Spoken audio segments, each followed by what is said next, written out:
Assalamualaikum warahmatullahi wabarakatuh. Selamat berjumpa kembali di mata kuliah Elektronika Daya. Pada kesempatan kali ini kita akan membahas mengenai rangkaian kendali. Seperti yang sudah pernah kita bahas di pertemuan sebelumnya, bahwa komponen elektronika daya itu perlu dikendalikan kondisi pensaklarannya agar tegangan yang dihasilkan sesuai dengan yang kita kehendaki. Nah, untuk pengendalian pensaklarannya atau kondisi on-off-nya itu diperlukan rangkaian kendali.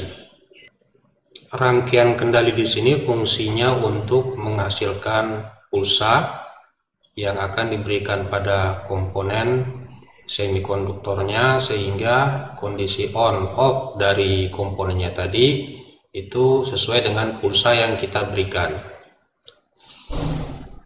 Nah, pulsanya sendiri harus memenuhi syarat-syarat tertentu, terutama tidak boleh melampaui batas-batas kemampuan komponen. Jadi tegangan dan arus pulsanya itu harus berada di dalam batas-batas kemampuan komponen semikonduktor yang kita gunakan. Nah, pulsa-pulsa untuk kendalinya sendiri sebenarnya bisa diperoleh dari berbagai macam jenis rangkaian. Nah, pada pertemuan kali ini kita akan membahas rangkaian kendali menggunakan UJT, Uni Junction Transistor, kemudian diag, dan kita juga akan menyinggung secara sekilas rangkaian kendali menggunakan IC TCA785. Nah, rangkaian kendali ini sebenarnya lebih kepada komponen seperti SCR atau triak. Kemudian kita juga akan membahas pembangkitan pulsa kendali dengan menggunakan prinsip Pulse Width Modulation atau PWM. Nah, rangkaian kendali dengan menggunakan prinsip PWM ini bisa digunakan seperti pada komponen-komponen MOSFET, IGBT, dan lain sebagainya. Selamat mengikuti.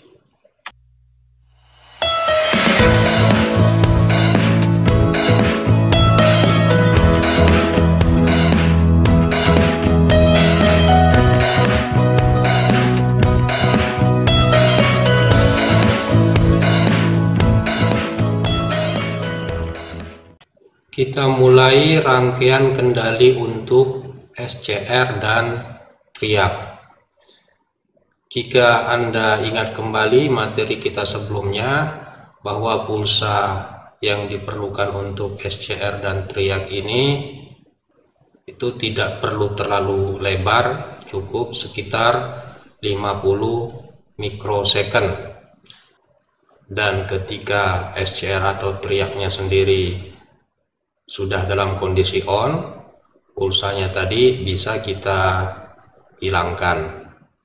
Jadi untuk komponen SCR dan triak, lebar pulsanya itu tidak perlu terlalu lama, cukup sekitar 50 mikrosecond, atau untuk detailnya bisa Anda lihat di datasheet dari komponen SCR atau triaknya.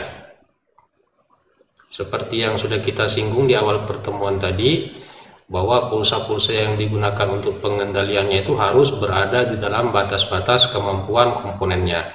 Nah, di grafik ini diperlihatkan batas-batas kemampuan tegangan pulsa dan arus pulsanya untuk komponen SCR atau triak. Jadi pulsanya itu harus berada di area ini.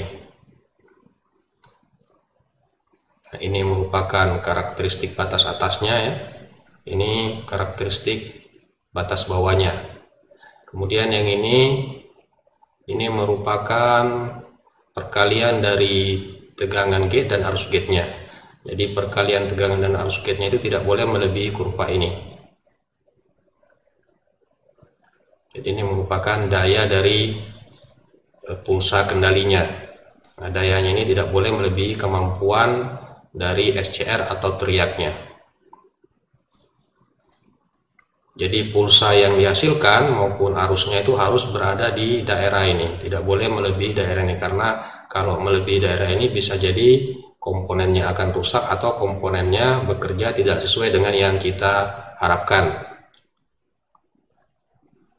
Nah, berapa nilai tegangan gate maupun arus gate-nya itu bisa kita lihat di datasheet dari setiap SCR atau triak yang kita gunakan.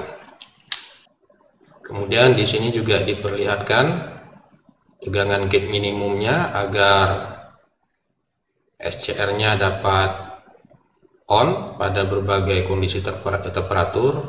Kemudian di sini juga diberikan minimum arus gate-nya ya. Nah, untuk arus gate-nya ini ditentukan oleh resistansi yang dihubungkan pada gate dari SCR atau triaknya ya. Jadi kalau tegangan gate-nya sudah kita ketahui, kita bisa menghitung berapa resistansi yang harus kita hubungkan pada kaki gate SCR atau triaknya supaya kita memperoleh arus gate sesuai dengan yang ditentukan. Jadi kalau pulsa dari gate-nya, dalam hal ini pulsa trigger dari gate-nya ini sudah kita ketahui besarannya, kita harus menghitung berapa resistansi yang harus dihubungkan pada gate SCR ini atau gate dari triaknya ini supaya arus gate-nya nanti itu tidak melebihi kemampuan SCR atau triaknya. Kemudian kalau Anda ingat kembali pertemuan kita sebelumnya bahwa SCR dan triak ini umumnya digunakan kalau yang mau dikendalikan atau diubah itu merupakan tegangan AC. Jadi kita berkepentingan dengan sudut alfa. Dalam hal ini waktu yang berkaitan dengan kapan pulsanya kita berikan pada gate-nya.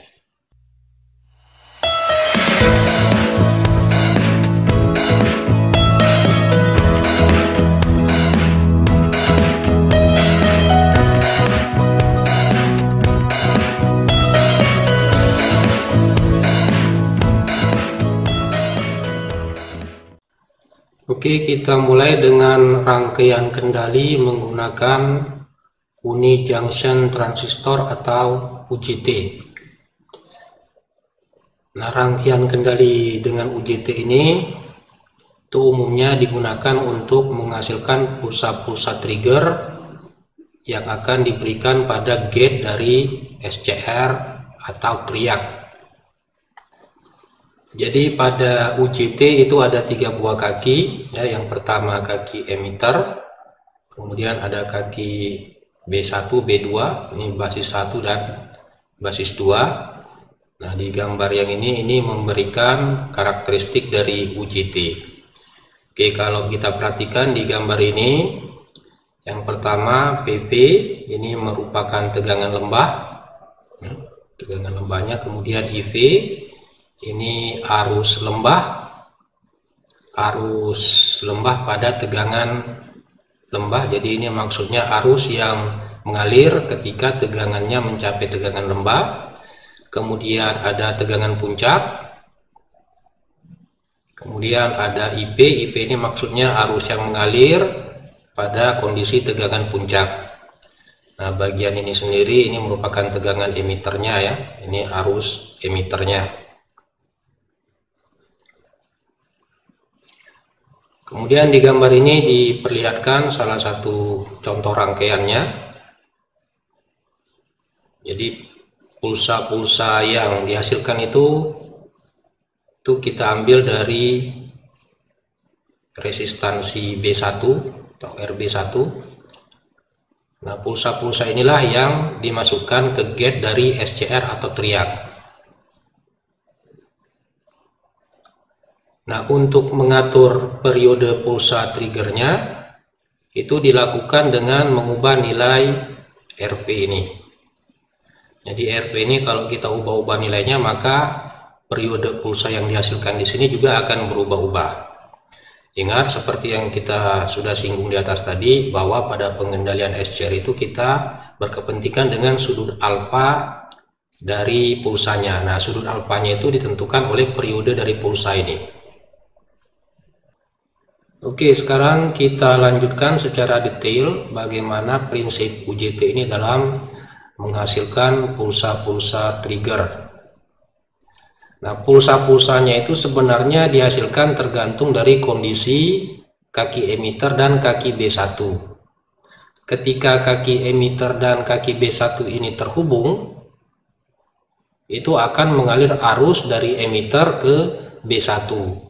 Nah, arus tadi itu dapat menghasilkan tegangan pada B1.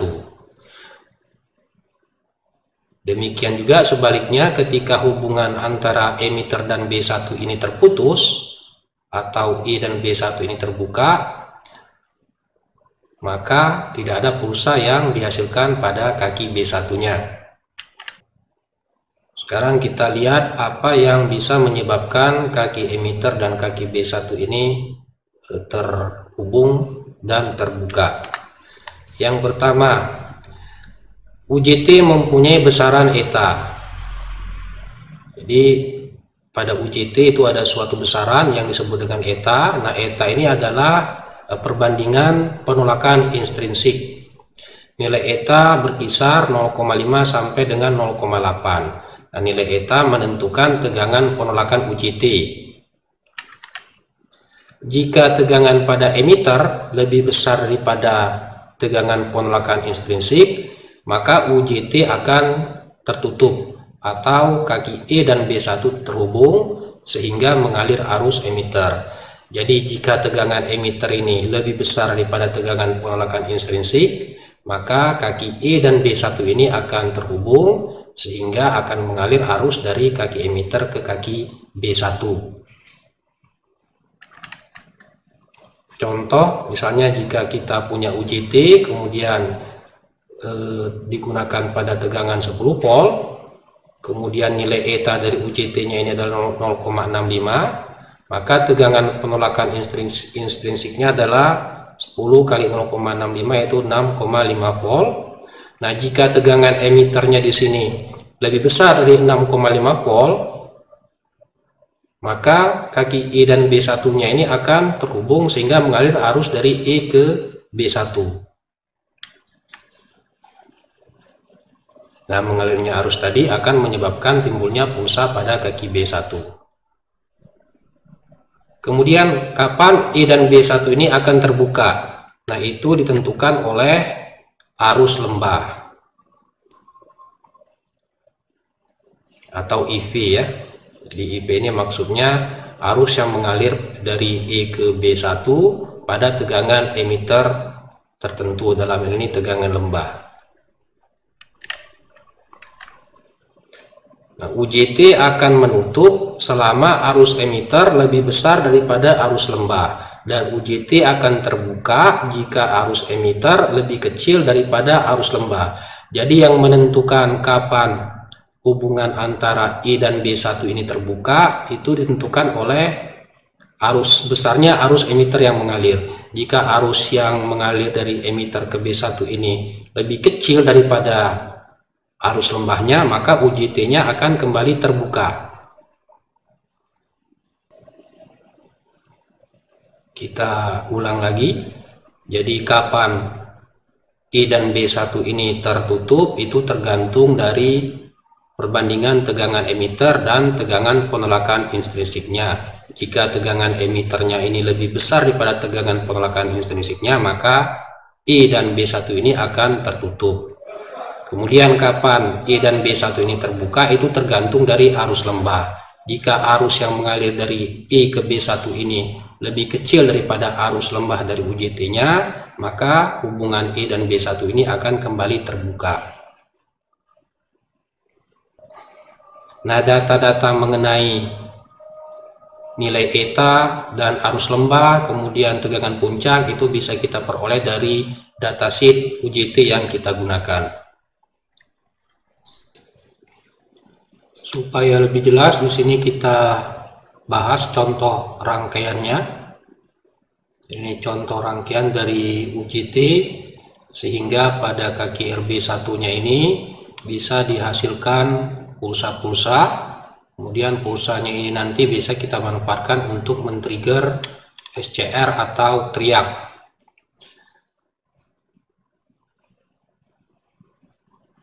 Di rangkaian ini dilengkapi oleh beberapa komponen ya selain UJT, yaitu ada RB1, ada RB2, kemudian ada R-min atau resistansi minimum yang harus dihubungkan pada bagian ini, kemudian ada kapasitor, kemudian ada resistor variabel. Jadi resistor variabel ini nilainya bisa kita ubah-ubah, bisa kita putar-putar ini ya, sehingga nilai resistansinya itu bisa berubah-ubah. Kita lihat yang pertama, kapasitor diisi ke arah PCC. Jadi untuk kondisi awalnya ini kapasitornya akan terisi. Kapasitornya terisi melalui tegangan sumber, kemudian melewati resistor variabel, melewati resistansi minimum, kemudian arusnya akan mengisi muatan pada kapasitor. Artinya tegangan pada kapasitor ini akan mengalami peningkatan bagian ini. Jadi bagian ini merupakan pengisian muatan pada kapasitor.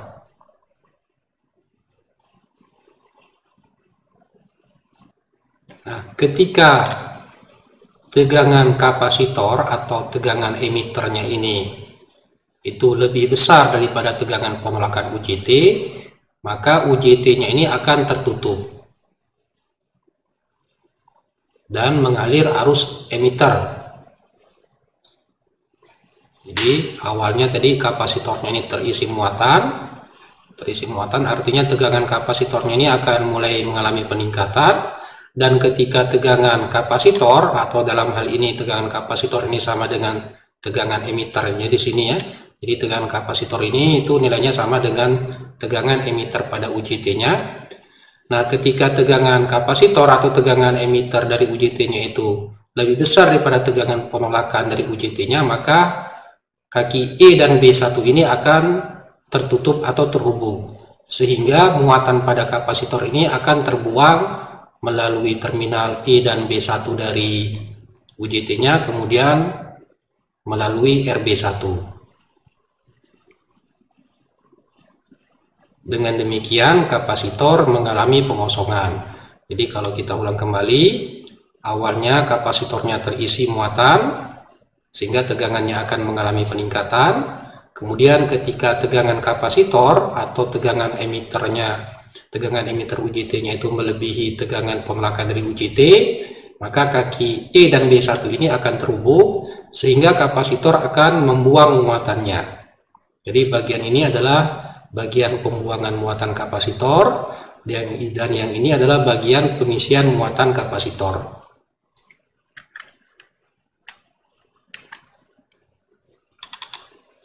Ketika arus emiter yang mengalir lebih kecil daripada arus lembah UJT, maka UJT-nya akan terbuka.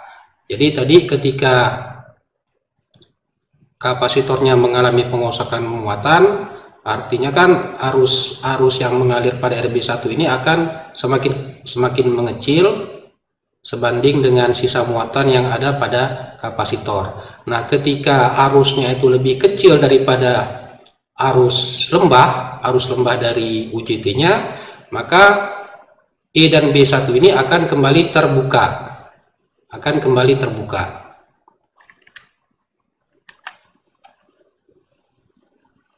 Nah, selama UJT terbuka, ketika E dan B1 ini terbuka, maka kapasitornya ini akan kembali terisi muatan, artinya akan terjadi siklus berikutnya.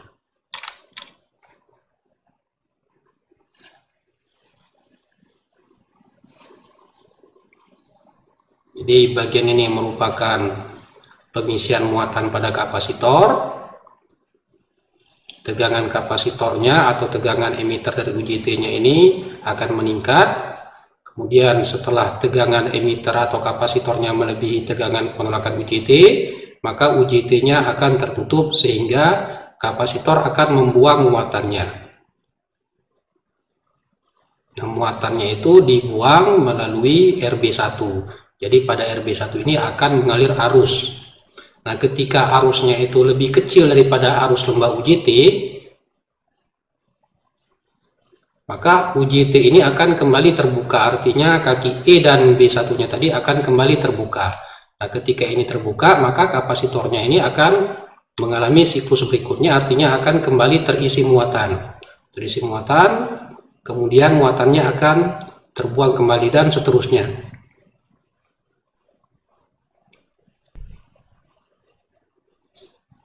Nah, dari siklus tersebut kita bisa memperoleh tegangan menyerupai gigi gergaji pada kaki B1 dari UJT-nya ya. Nah, jadi inilah pulsa yang dihasilkan pada kaki B1 dari UJT-nya. Nah, ini merupakan periode dari pulsanya. Nah, RB2 di sini sendiri sebenarnya hanya untuk melindungi UJT supaya tidak terlalu panas. Oke, kita kembali ke gambar kita ini. Jadi ini merupakan periode pulsanya. Nah, untuk mengatur periode pulsanya ini itu melalui resistor variabel ini. Jadi sebenarnya kalau kita lihat grafik ini, periode pulsanya ini dipengaruhi oleh waktu pengisian dari kapasitornya. Nah, waktu pengisian kapasitornya ini bisa kita perlama atau persingkat dengan cara mengatur resistor variabel ini. Jadi jika resistor variabel ini nilainya kita perbesar, artinya resistansinya kita buat lebih besar, otomatis arus yang mengalir di sini akan semakin kecil. Nah, karena arusnya semakin kecil, otomatis waktu pengisian kapasitornya ini juga akan semakin lama.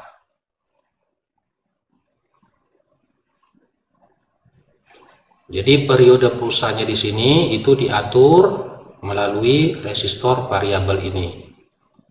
Nah, ini kondisi yang kedua. Jadi kalau kita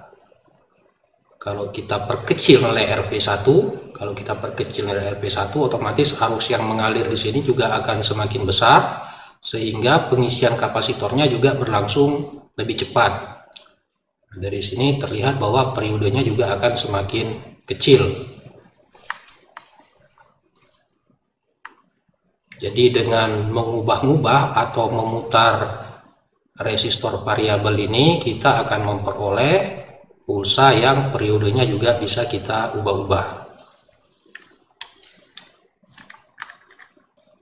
Kalau Anda ingat kembali bahasan kita pada pertemuan sebelumnya, SCR ini digunakan jika sumber yang akan dikendalikan itu adalah sumber AC. Di sini diperlihatkan contoh. Ini merupakan penyearah terkendali setengah gelombang ya. Jadi rangkaian ini merupakan penyearah terkendali setengah gelombang. Nah, karena yang akan dikendalikan adalah sumber AC, berarti pulsa yang dihasilkan oleh UJT ini itu harus sinkron dengan sumber AC-nya. Maksudnya, kalau misalnya tegangannya pada siklus yang ini akan kita potong pada sudut, misalnya pada sudut 60 derajat, maka untuk siklus yang ini pulsanya juga harus kita potong pada sudut 60 derajat. Jangan sampai misalnya di sini sudutnya 60 derajat, ternyata di sini sudutnya 30 derajat. Nah, itu artinya tidak ada kesinkronan.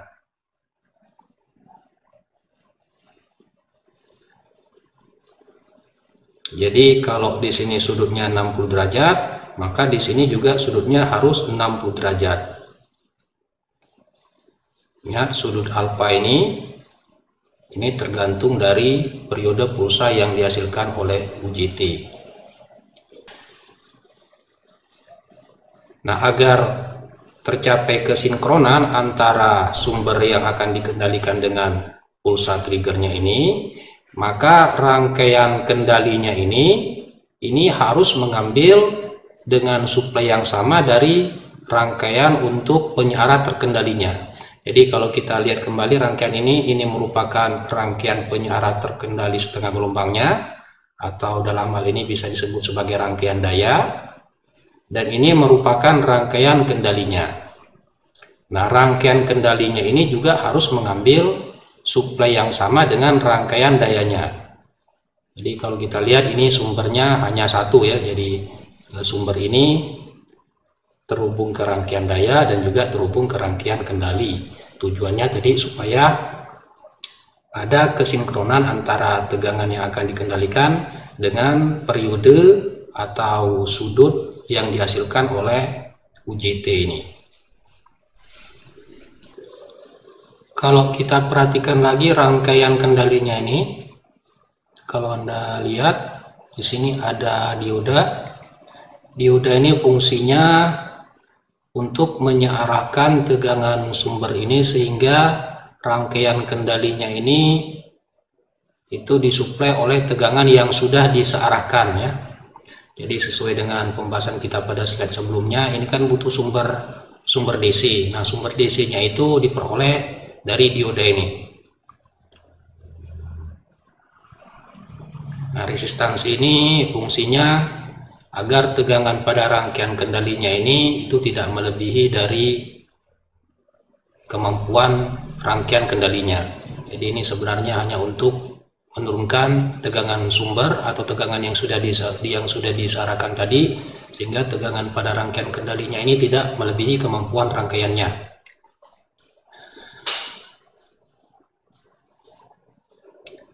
Jadi pada rangkaian kendalinya ini sebenarnya tegangan rangkaiannya ini merupakan tegangan setengah gelombang ya. Nah, ini tegangan searah setengah gelombang.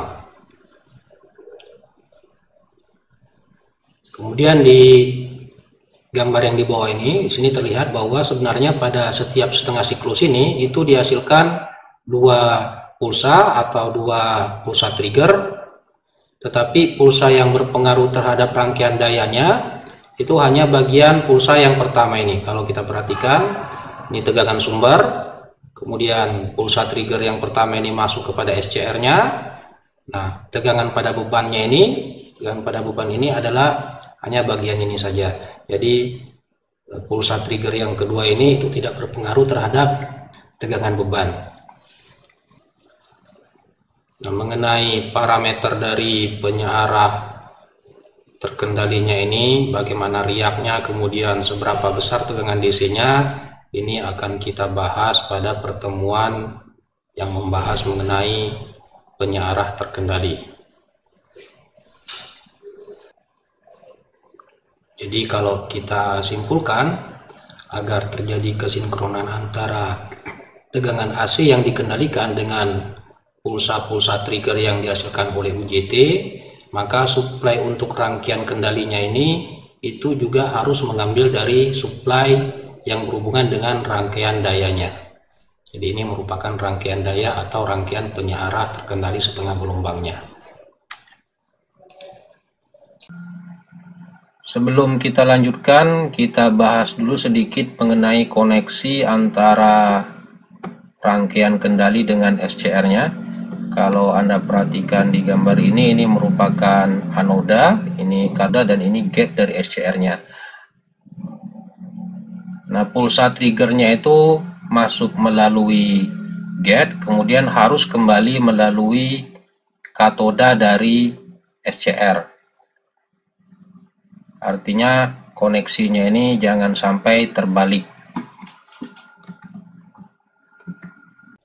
Oke, kita lanjutkan sekarang ke bagian perancangan rangkaian kendali menggunakan UJT. Nah, dalam perancangannya ini, yang pertama kali yang harus kita lakukan adalah mengetahui data-data dari UJT-nya atau parameter-parameter dari UJT-nya. Ini bisa kita ketahui dari datasheet UJT yang akan kita gunakan, terutama arus lembah dan tegangan lembah, kemudian arus puncak dan tegangan puncak. Selain itu juga nilai eta dari UJT. Nah, setelah kita menentukan parameter UJT-nya, langkah berikutnya kita menentukan resistansi penyusun rangkaiannya dan kapasitansi kapasitor yang akan kita gunakan.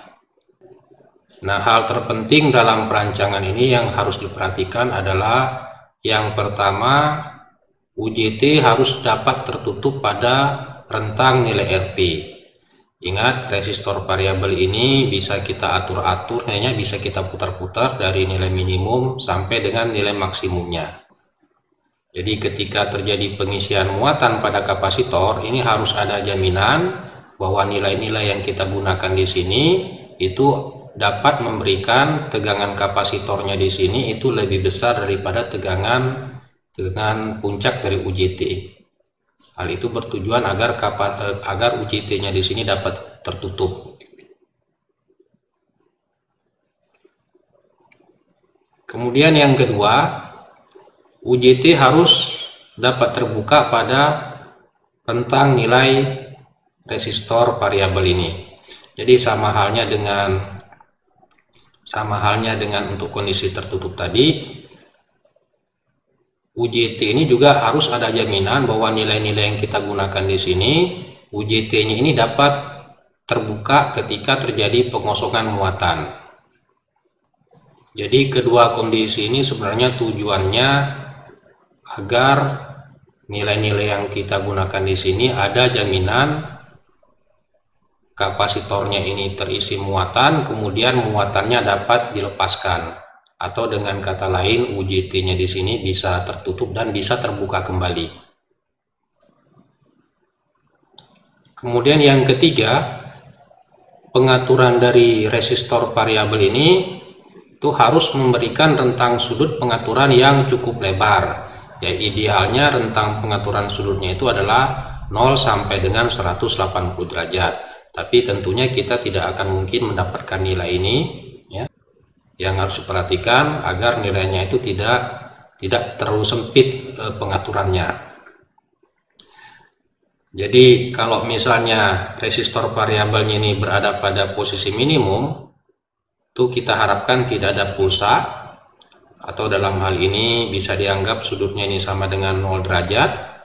Ketika resistor variabelnya kita putar pada posisi ini timbul pulsa.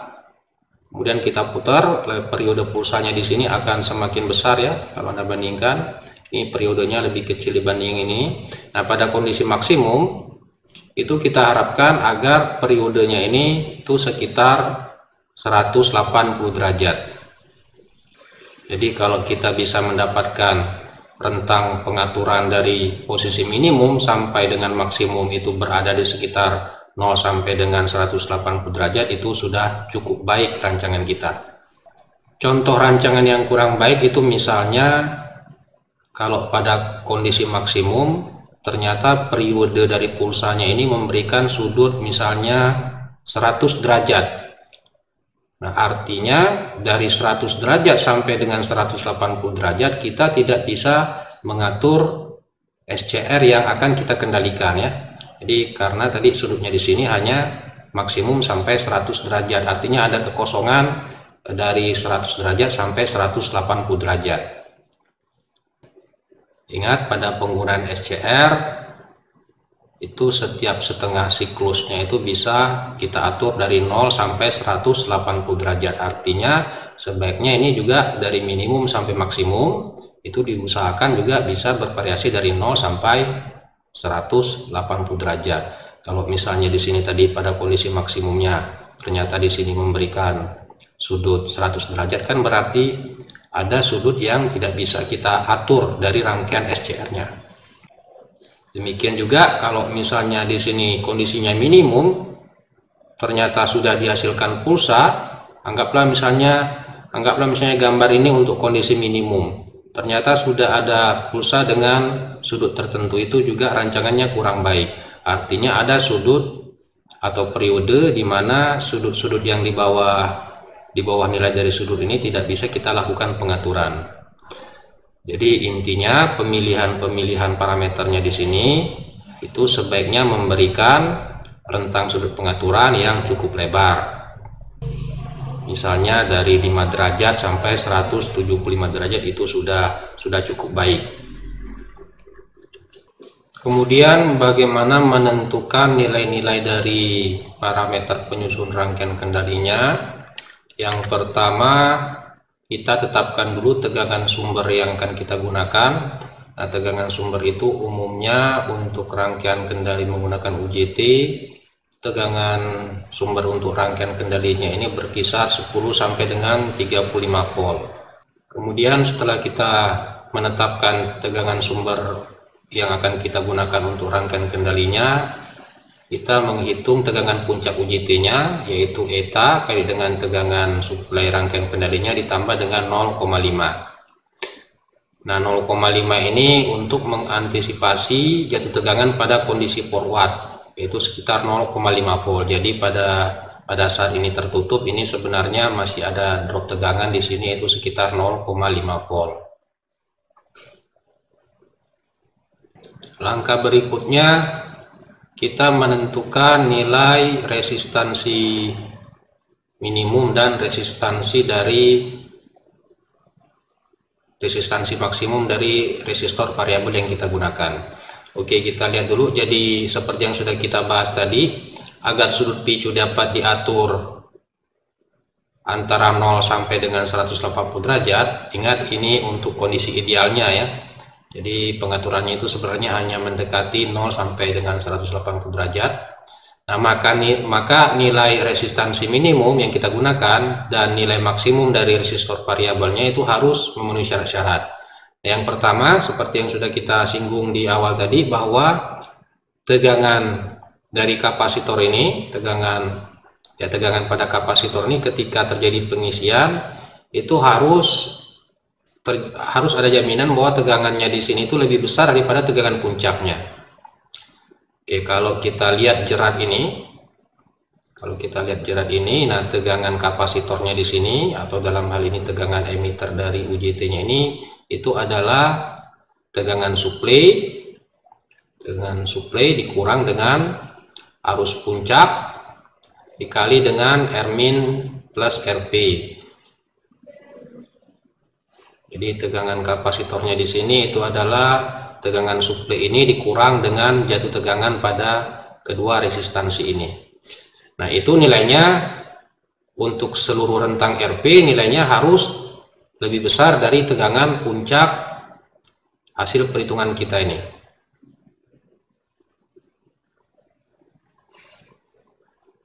Jadi ini tujuannya seperti yang sudah kita singgung pada slide sebelumnya, itu supaya ada jaminan UJT-nya ini dapat tertutup.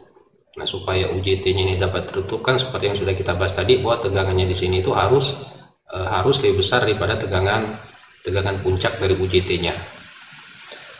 Nah, persamaan ini kalau kita olah secara aljabar, itu kita akan memperoleh persamaan ini. Jadi nilai maksimum dari resistor variabelnya itu harus lebih kecil dari tegangan suplai dikurang dengan tegangan puncak UJT dibagi dengan arus puncak UJT-nya dikurang dengan resistansi minimum yang akan kita gunakan. Nah, dari persamaan ini tentunya kita belum bisa menentukan resistansi variabelnya karena nilai resistansi minimumnya di sini belum kita peroleh. Nah, untuk menentukan resistansi minimum yang akan kita gunakan itu berdasarkan kondisi off-nya. Jadi agar UJT dapat off, tegangan kapasitor ketika terjadi pengosongan muatan itu harus lebih kecil dari tegangan lembah. Ingat, ketika terjadi pengosongan muatan ya, itu kita berkepentingan dengan tegangan lembah.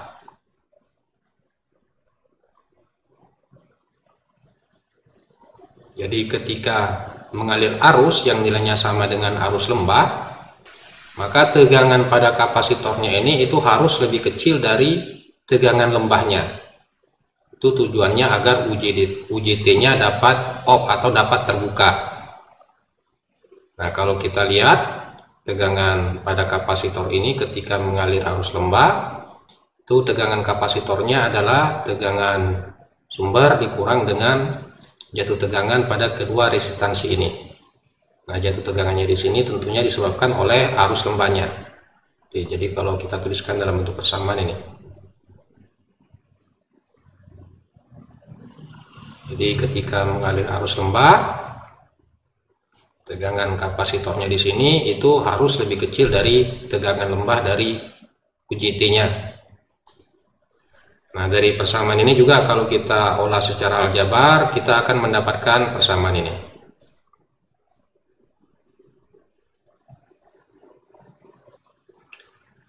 Dari persamaan ini terlihat bahwa suku RV di sini sudah tidak kita gunakan, ya sesuai dengan tujuannya. Dari persamaan ini kan terlihat kita akan menentukan resistansi minimumnya. Nah, karena kita akan menentukan resistansi minimumnya, tentunya resistor variabel ini harus kita set pada nilai minimumnya. Dalam hal ini nilai minimum resistor variabelnya itu kita anggap 0.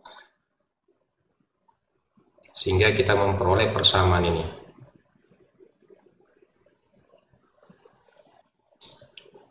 Oke, jadi dari kedua persamaan ini itu kita bisa memperoleh berapa nilai resistansi minimum yang harus kita gunakan, kemudian berapa nilai resistor variabel, dalam hal ini nilai maksimumnya yang juga harus kita gunakan pada rangkaian kendalinya.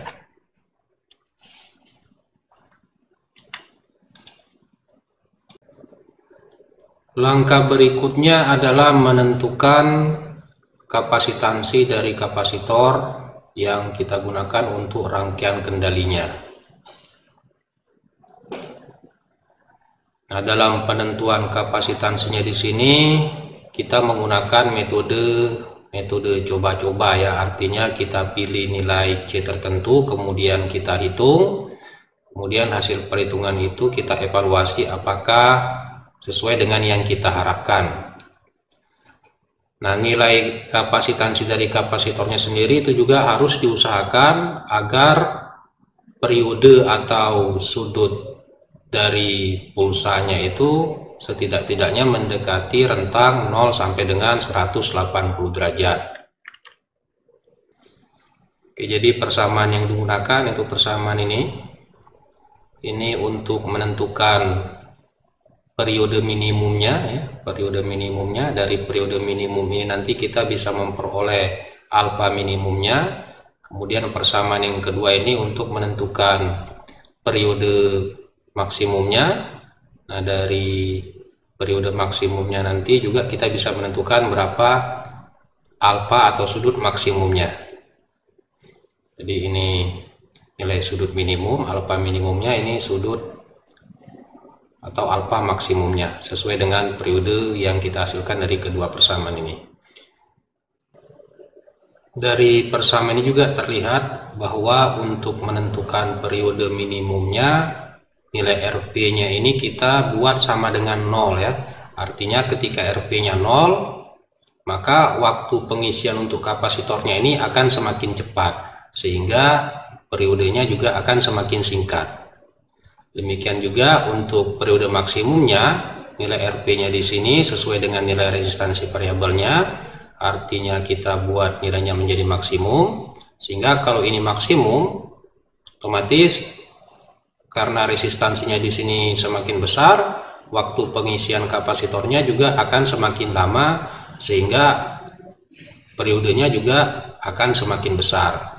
Jadi untuk mendapatkan periode minimum, RP-nya kita setting sama dengan 0. Kemudian untuk mendapatkan periode maksimum, RP-nya kita buat menjadi nilai maksimumnya.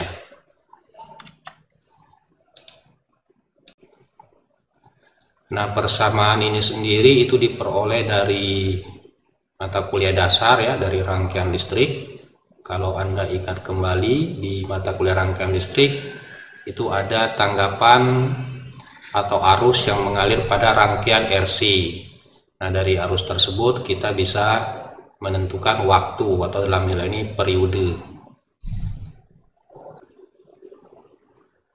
Oke, jadi di sini metode yang kita gunakan metode coba-coba. Jadi kita pilih nilai C tertentu, kemudian kita hitung periode minimum dan periode maksimumnya.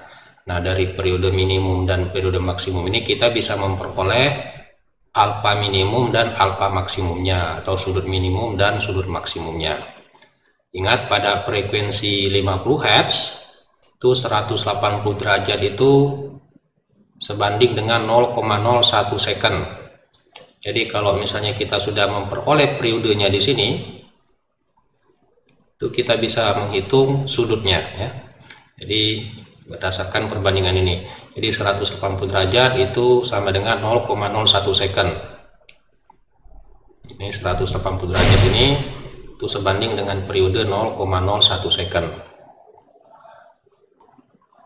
Nah, seandainya nilai kapasitansi kapasitor yang kita pilih itu ternyata memberikan sudut yang tidak sesuai dengan harapan kita, artinya alfa minimumnya mungkin di sini nilainya terlalu besar, demikian juga alfa maksimumnya di sini mungkin nilainya terlalu kecil, atau misalnya kalau kita memberikan contoh, misalnya dari nilai kapasitansi kapasitor yang kita pilih ternyata misalnya di sini alfa minimumnya 80 derajat, kemudian nilai alfa maksimumnya misalnya 100 derajat, berarti lebar pengaturannya hanya 80 sampai 100 derajat, itu relatif kurang baik. Karena ada pengaturan-pengaturan yang tidak bisa kita lakukan, yaitu sudut di bawah 80 derajat dan sudut di atas 100 derajat, itu kita tidak bisa melakukan pengaturan pada SCR-nya. Jadi nilai yang dihasilkan di sini itu sebaiknya mendekati 0 sampai dengan 180 derajat. Misalnya mungkin alfa minimumnya 5 derajat atau alfa maksimumnya sini 175 derajat, itu sudah bisa dianggap rancangannya sudah cukup baik.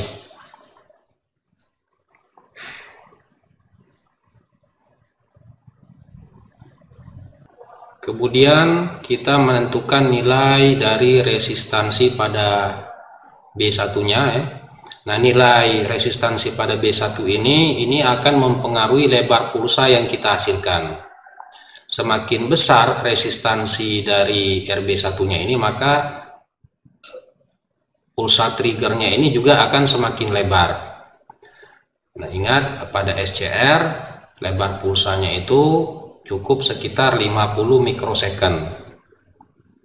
Jadi kalau misalnya kita tetapkan di sini lebarnya 50 mikrosecond, kita bisa menentukan nilai resistansi pada kaki B1-nya itu dengan persamaan ini. Jadi nilai kapasitornya tadi kan sudah kita peroleh dari bagian atas. Nah, kemudian dari hasil kapasitansi kapasitornya kita bisa menentukan resistansi pada B1-nya dengan catatan kita menetapkan bahwa lebarnya itu adalah 50 mikrosecond. Dan ingat, ini sebenarnya juga tergantung dari SCR yang akan kita kendalikan ya. Jadi sebaiknya untuk lebar dari pulsa triggernya sendiri sebaiknya dibandingkan juga dengan datasheet dari SCR yang akan kita kendalikan. Terakhir kita menentukan resistansi pada kaki B2-nya. Ini seperti yang sudah kita singgung tadi pada slide sebelumnya, bahwa resistansi pada B2 ini sebenarnya hanya untuk melindungi agar UJT-nya ini tidak mengalami panas yang berlebih ya.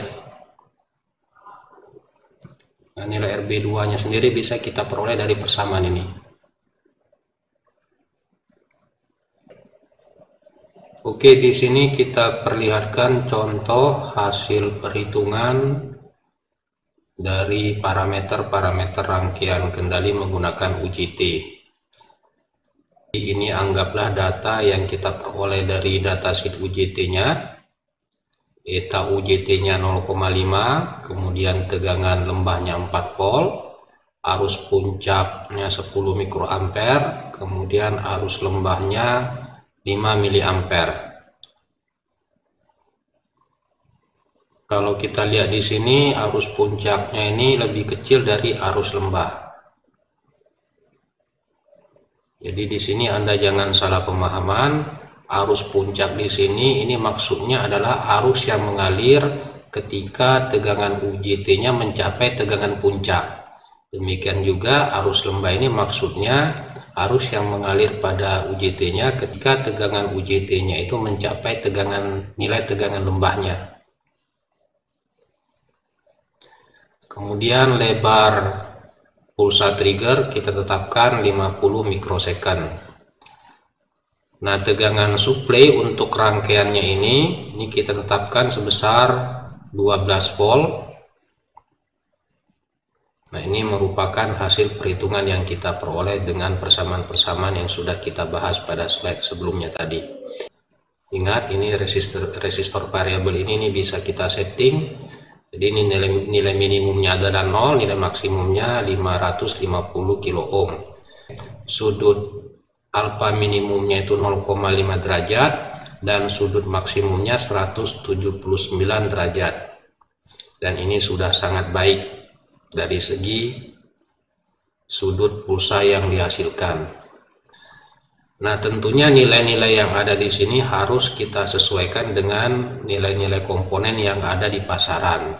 Seandainya nilai-nilai di sini itu sulit kita temui di pasaran, tentunya parameter-parameter atau nilai-nilai dari rangkaian ini harus kita ubah. Ini silakan Anda analisis menggunakan persamaan-persamaan yang sudah kita bahas tadi.